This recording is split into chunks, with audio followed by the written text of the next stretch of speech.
Oh, dahil Diyos ko po. Pero lately, puro negative na. Totoo nga na makikilala mo ang isang tao kapag matagal mo na siyang kasama sa isang bubong. Imutok ko sa aking kaibigan. Ganyan talaga.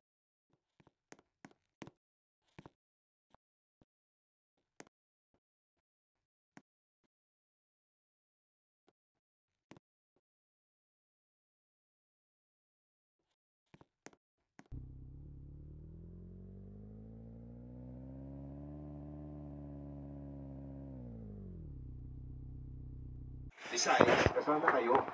Kaya wala ka nang magagawa kundi ang pakisamahan siya. Sambit naman ni Lexi.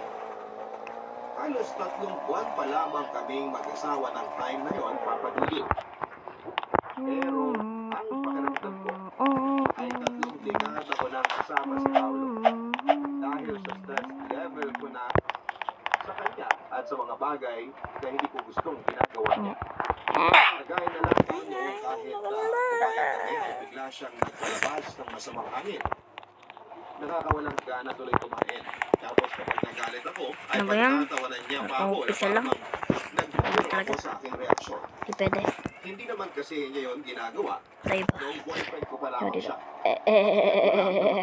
Na kami. Isa pa sa kinakainis ko ay bigla siyang nagkakaroon ng problema sa pagtulog. Isang gabi ay nagising ako at nagulat sa lakas ng paghilik niya. Ilang gabi rin akong hindi nagkaroon ng maayos na tulog dahil doon.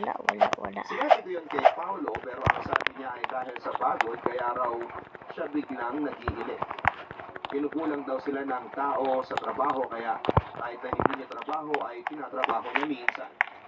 Skeletal workforce daw sila dahil nga sa pandemic. Nag-expect ko na magiging masaya ako habang tumatagal kami ni Paolo bilang pero parang kabaligtaran ang nangyayari. Partida pa na ilang buwan pa lamang ang nakakalipas. Simula nang ikasal kami, Papa Dudut. Minsan dahil naiisip ko na sana ay pwede ko ibalik ang sana ay hindi ko iniisip na